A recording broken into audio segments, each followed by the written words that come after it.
instar el Consell Insular a iniciar l'expedient per declarar el 9 de juliol de Ciutadella com a bé d'interès cultural i material de Menorca. El PP agafi la bandera amb aquest tema quan ni el president Vilafranca ni el conseller Paz Torres van aplaudir en el final de la conferència de la senyora Vinent. El Consell va declarar bé d'interès cultural i material 6 elements del patrimoni immaterial de Menorca: la tècnica de la pedra en sec, la glosa, la navegació amb la llatina, el ball menorquí, les rondars i les llegendes, precisament perquè són elements o manifestacions que estan o han estat en risc de desaparició des que jo fa 3 anys som regidora de Cultura, ha incorporat nous actes i activitats que ajuden a comprendre i interpretar les festes del 9 de juliol amb una mirada contemporània.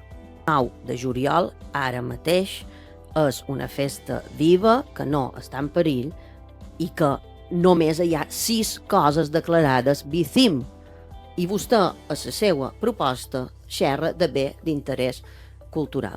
Hi ha 56 manifestacions inventariades, feina feta a l'anterior mandat permès per Menorca. I n'hi hauria d'haver moltes més.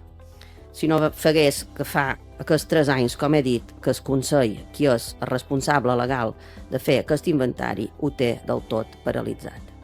Els tons polítics que agafen segons quins conferenciants que duen vostès en el 9 de juliol. Sobre conferenciants polítics i no polítics, el mateix els conferenciants que va dur el Consell dia 17 de gener.